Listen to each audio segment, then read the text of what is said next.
ერმა საბო არის გირჩის წევრი ჩვენთან. მე იმიტომ გამეღიმა ამ შემთხვევაში, რომ ერთ-ერთი ისეც მოხარული ვარ თქვენ სტუდიაში ხილვით, მაგრამ უნგრული ფესვების ერთ-ერთი ქართველი მოქმედი პოლიტიკოსი ბრძანდებით თუ არ ვსწრებ. მგონი ერთადერთი. ერთადერთი. მე არ ვიცნობ სხვას და ქართულ პოლიტიკაში რო იყოს ჩვენ გვეცოდინებოდა. ამას ამ შემთხვევაში შეიძლება არ ქონდეს განსაკუთრებული მნიშვნელობა, თუმცა მაინც ალბათ რაღაც გარკვეული სენტიმენტები უნგრეთის ბეთთან მიმართებაში ცხადია, რომ გააქვთ. და მათ შორის ამ არჩევნების შედეგებზეც იმაზე ოდნავ უფრო მეც ვიფიქრებდით, ვიდრე მაგალითად თარგამაზე ვიფიქრებდი უნგრეთის არჩევნებზე და ძალიან დიდი მადლობა მოწვევისთვის. ხო, ჰერმან, რა მოლოდინები გქონდათ ამ არჩევნებთან დაკავშირებით? საერთოდ ქართულს რატომ უნდა აინტერესებდეს უნგრეთში არჩევნები რა შედეგები დამთავრდება? მადლობა მოწვევისთვის. შემოტყოდით, რომ გახარებული ვარ. და თუნებას მომცემთ, როდის მექნება კიდე ამის შანსი, არ ვიცი, უნგრულად მინდა აქ გამიმოწვა. ჩემს ასე ვთქვათ, მეორე სამშობლოს. Gratulálok kedves magyar testvéreim. Nagyon jól eredmény, nagyon jól. რაც შეეხება ჩემ უნგრელობას და გულშემატკივრობას. ქართულადაც გითხარით რა უთხარით. ცუდი არაფერი მიულოცა უბრალოდ კარგი შედეგი დადეთ მეთქი ძალიან. ისე საკმაოდ რთული ენა რო ვაკვირდები, იმიტომ რომ სრულიად სხვა ენათა ჯგუფისგან არის და ვერცეთ სიტყვას ვერ ვიჭერთ ხოლმე, როცა რაღაც როგორც ქართულია ლინგვისტური კუნძული, რომ არაფერს სთან სავარყავს, ასე უნგრულიც და ძალიან რთული შესწავლებელია, თუმცა ეს მე ვისაუბროთ ამაზე. თუმცა თანამედროვე უნგრელი ერი ეს არის ევროპული ერი და მათ შორის ამ არჩევნებითაც აჩვენა რომ ეს ასეა. კი ბატონო, მიუხედავად იმისა, რომ ისინი ძირფესვიანად ევროპელები არ არიან, ჩამოსულები არიან ევროპაში ურალიდან, 10 საუკუნეზე მეტი აქ ცხოვრობენ, შესაბამისად ევროპელი არ არის, რომ ამ ერზე ვერავინ ვერ იტყვის და ამ არჩევნებმაც კიდევ ერთხელ აჩვენა, რომ ევროპელობა უბრალოდ წარმოშობა არ არის, არამედ არის რაღაც ღირებულებები, რომელზეც შეიძლება ადამიანები აანთო, გვერდზე დაიყენო და ისეთ მაგარ შედეგი დადო, როგორც დადო ბატონმა მაჯარმა. რა იყო მთავარი მახასიათებელი მადიარისთვის? მაგალითად ერთ-ერთი მთავარი განმასხვავებელი ნიშნად მიაჩნიათ ის, რომ ის გარკვეულ ანტისისტემურობას თითქოს განასახიერებდა, მიუხედავად იმისა, რომ იმ სისტემიდან გამოვიდა პირდაპირ გაგებით, ხო? მაგრამ არა მარტო იმ ძველ სისტემას მტრობდა, ასე თქვა და განსხვავებულობას აჩვენებდა, არამედ დაიჭირა მნიშვნელოვანი დისტანცია ძველი პოლიტიკური ელიტისგანაც. ეგ ერთ-ერთი მნიშვნელოვანი წარმატების ფაქტორი იყო ჩემი აზრითაც, მაყურებელმა შეიძლება არ იცის, რომ ის ეწინააღმდეგებოდა როგორც ორბანის მთავრობას, ასევე იმ ძველ, ასე ვთქვათ, პოლიტიკოსებს, რომლებიც ყველგან არიან ხოლმე ნამყოფი თვალში ამოსდით ადამიანებს და აღარ უნდათ და ვის მიმართაც ნდობა რაღაცნაირად გამქრალია. ამ ხალხთან არანაირი კოალიცია არ შეკრა, პირიქით განუდგა და ისეთი მდგომარეობა დააყენა, რომ 5 ოპოზიციური პარტიიდან, რომელსაც შეიძლება მონაწილეობა მიიღო, 4-მა არ მიიღო მონაწილეობა და ინდივიდუალურ დონეზე ძველმა ვეტერანმა ბრჭყალებში პოლიტიკოსებმა მოუწოდეს თავის სამორჩეველს, ვინც დარჩათ, რომ მადიარისთვის მიეცათ. ხმა ეს მნიშვნელოვანი იყო, შეიძლება აქედან ჩვენც რაღაც გაკვეთილი გამოვიტანოთ, თქვენი კითხვა რო გავაგრძელოთ წეღანდელი, რომ აი საქართველოს მოქალაქეს რატო შეიძლება აინტერესებდეს ეს არჩევნები. ერთი იქიდან გამომდინარე, რომ მე რა თხუმრობით ვიძახთ ხოლმე, რომ ორ ქვეყანას გულშემატკივრობ, ორი სამშობლო მაქვს, ორივეგან ქოცები არიან მეთქი. ეხლა ერთგან გადავრჩით. ძალიან გავდა ბატონი ორბანის ძალაუფლება, ის ძალაუფლება, რომელიც მან საკანონმდებლო დონეზე შემოიკრიბა, ქართული ოცნების ერთპიროვნულ მმართველობას ძალიან გავდა. გასაგებია, რომ ერთ-ერთში მსგავსება ვერც იქნება, იქ რაღაცა ბოლოს და ბოლოს ნატოს წევრია ეს ქვეყანა და ევროკავშირის წევრია და იქ რაღაც ინსტიტუციები, რაღაცა ელიტები, სამხედრო ელიტა იქნება სამეცნიერო თვალს შემდეგ არსებობს, რომლების აზრიც ძალიან მნიშვნელოვანია და ესე უბრალოდ ვერ გადახტები, მაგრამ პროპაგანდის ნაწილში რო ავიღოთ თითქმის ერთ-ერთია, რაც საქართველოში ხდებოდა და რაც იქ ვორდინგის დონეზეც კი იგივე იყო, რაც მშვიდობის პარტია ვართ ჩვენ, ომი იქნება თუ ოპოზიცია მოიგებს, აქაც რაღაც მსგავსი გვესმის, უკვე წლებია, იქაც რაღაცა თითქოს ორბანია მთავარი დამცველი უნგრელობის და ქრისტიანობის, აქაც რაც ქართველობის მებაირახტრეთ კოცები გამოვიდნენ, რომლებიც, არ ვიცი, 10 წლის მანძილზე მინიმუმ ცალფეხზე იდგნენ ევროპასთან და მაშინ არ ახსოვდათ ქართული ღირებულებები და ასე შემდეგ. ეს პარალელები არსებობს, შესაბამისად ჩვენ შეგვიძლია აქედან რაღაც პარალელები გავავლოთ და გამოვიტანოთ დასკვნები, მაგრამ თავარი დასკვნა, რაც ჩემი აზრით უნდა გამოვიტანოთ, არის ის, რამაც ყველაზე მეტი ხმა მოუტანა პიტერ მაჯარს და რამაც რითაც მოახერხა მან, რომ ორბანის მხარდამჭერებიც კი გადმოიყვანა. იმიტომ რომ ეს ამის გარეშე ის ვერ მოიგებდა, იმ შედეგს ვერ დადებდა და ის აქტიობა არ იქნება. რა თქმა უნდა, პირველივეზე 2 წლის პოლიტიკაში მოსული კაცი. ეს იყო ძალიან პრაქტიკული მუშაობა.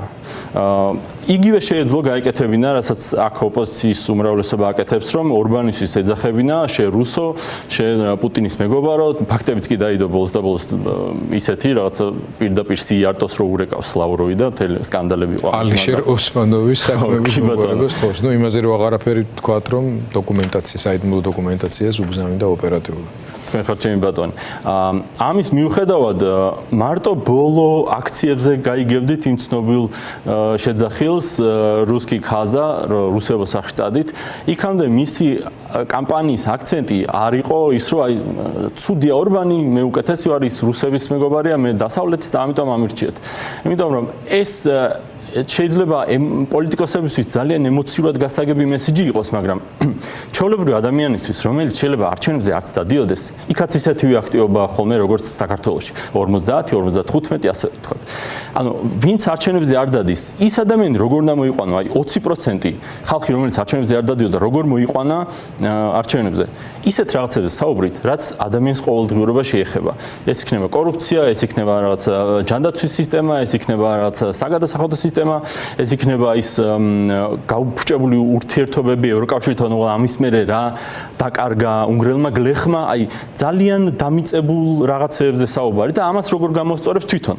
აი ეს არის რაც ჩემი აზრით ყველაზე მეტად აკლია ქართულ ოპოზიციურ სპექტრს, რომ აქ ჩვენ ნაცვლად იმისა, რომ აი კოცებს მართლა რაღაცაზე ფეხი რო წაუწდებათ, იქნება ეს კორუფციული სკანდალები, იქნება იქით კოლ-ცენტრების საქმე, იქნება იქით ეკონომიკურ ზრდას რო თითზე იხოვენ, რომ 8-9% გვაქვს, მაგრამ ელიტური როა ეს ზრდა და ვიღაცა კოლ-ცენტრების ტიპები და რუსეთთან მოვაჭრე ადამიანები, რაღაც ოჯახები რომ დიდრდებიან, ადამიანი რო ჯიბეზე პირიქით ინფლაციის გამო უსრული უფრო მეტად იზრდება. რა თქმა უნდა. აი ამეებზეა მეტად სამუშაო. ადამიანებს უნდა დაანახო, რომ მათი გასაჭირის გულშემატკივარი ხარ და როგორ მოაგვარებ ამას. ორივე ეს ასპექტი ძალიან მნიშვნელოვანია. იმიტომ რომ შეიძლება ერთი რო ეძახო, აი როგორ ცუდია ბიძინა რომ რაღაც ინფლაცია მაღალი გვაქვს და ადამიანები უფრო ცუდად ცხოვრობენ და მეორე არის კაცო კი, მაგრამ შენ რას თავაზობ, შენ როგორ გამოასწორებ? ეს ხო ლეგიტიმური კითხვაა. და ამაზე პასუხი რო არის მის წლებია და რა დროს მაგაზე საუბარიაო, როდესაც ჩვენ ნათქვამზე მაგას პასუხობენ ჩვენი კოლეგები. მე ხვდები რომ ნუ რა ვიცი, ესე იგი რაღაც მოწონთ ამ კომფორტულ მდგომარეობაში ყოფნა ამ ხალხს, რომ რაღაცა სულ ოპოზიციაში, სულ მეორე ნომრად და ნაცვლად კოცებისთვის ხმების წართმევისა, რაც მაჯარმა გააკეთა ორბანთან მიმართებაში. აქ ომი მიდის ხოლმე წინა საარჩევნოდ, მიხეილ სააკაშვილს როგორ წაართვა ხმები და აი რომელი ოპოზიცია რამდენს წაიღებს მისი ამ პულიდან.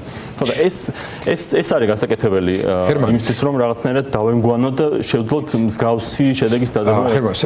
თავისთავად საინტერესო არის და გაგრძელდება ანალიზი თავად მადიარის საარჩევნო კამპანიის სპეციფიკის, რა შეიძლება საქართველოსთვის იყოს გასაზიარებელი, მაგრამ თქვენ დასაწყისში ახსენეთ, რომ საქართველოს ვითარება ბევრ რამეში უფრო მძიმეა და განსხვავებული არის.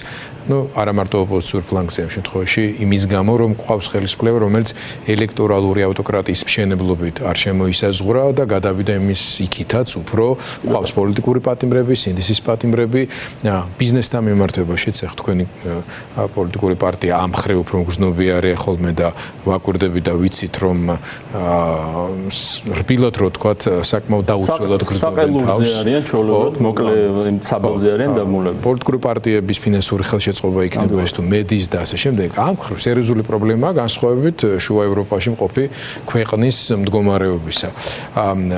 თქვენი აზრით, აი ის რაც მოხდა ახლა და ორბანის გამოცლა ქართული ოცნების საგარეო საყრდენიდან, მნიშვნელოვანი საყრდენიდან, ერთის მხრივ ევროკავშირის პოლიტიკას უფრო მეტად გააქტიურებს და უფრო ეფექტურს გახდის იმანიშვილთან მიმართებაში, მოლოდინი ასეთია ყოველ შემთხვევაში შეიძლება მადიარი კი არ იყოს რამის ინიციატორი, მაგრამ ხელი შემშლელი რო აღარ იქნება, ეს უკვე იმ არსებულ მანქანას, რომელიც მოხრჩდებოდა ორბანის გამო, უბრალოდ მოძრაობაში მოიყვანს. რა გავლენას მოახდენს ეს ივანიშვილზე, მის ფსიქიკაზე, მის წარმოდგენებზე სამყაროზე?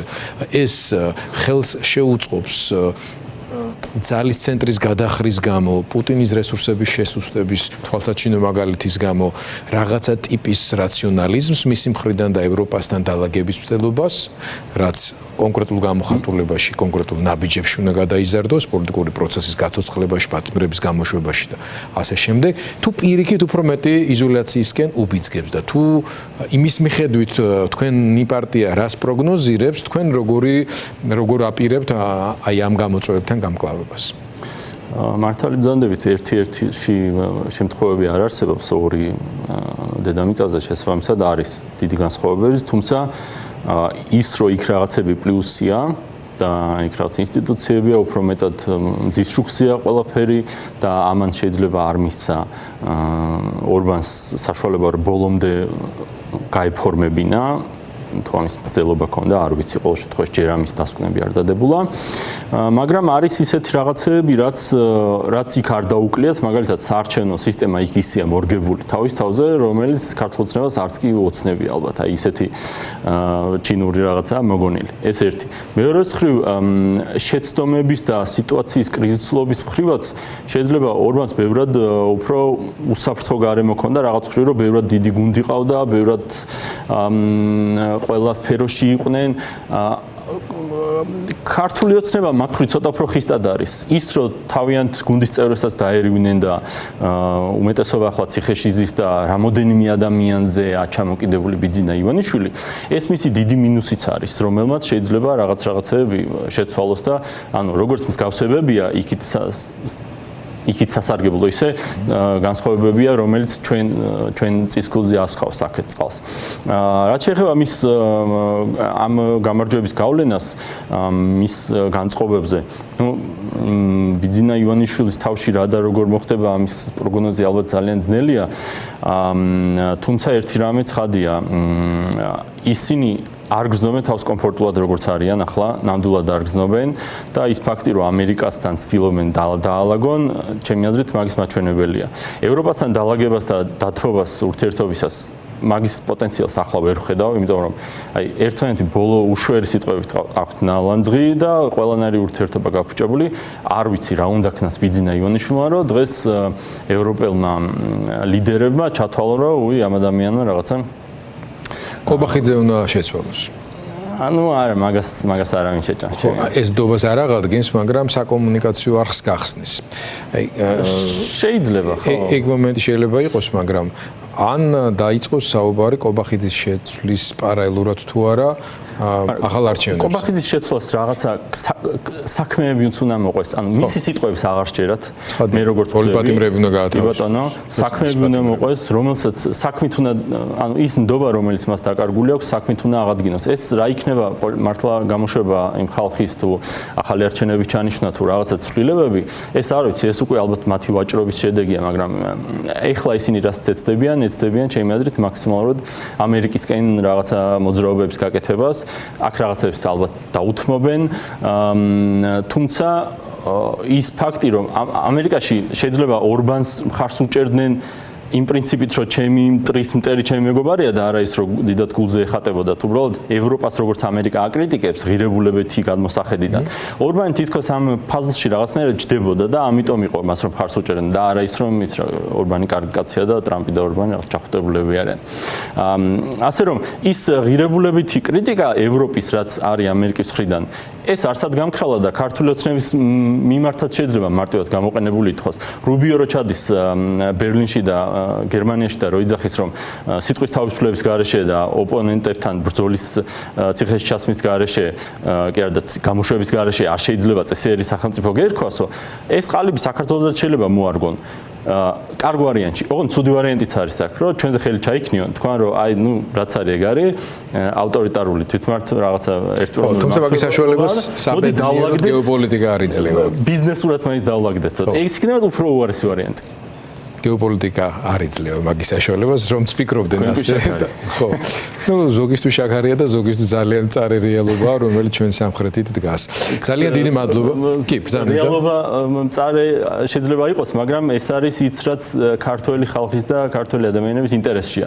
რომ ჩვენც მათთან მიმეგობროთ ღირებულებებით დონეზე და არა ისე რომ უბრალოდ აქ რაღაცა რიგითი შუააზიური ქვეყანად ჩაგთვალონ, სადაც ვიღაც დიქტატორი ის და მოდი უბრალოდ რაც ჩვენ გვინდა ის წამოვიღოთ და ამ კაცს შევეშოთ. აი ეს იქნება ყველაზე ცუდი სცენარი.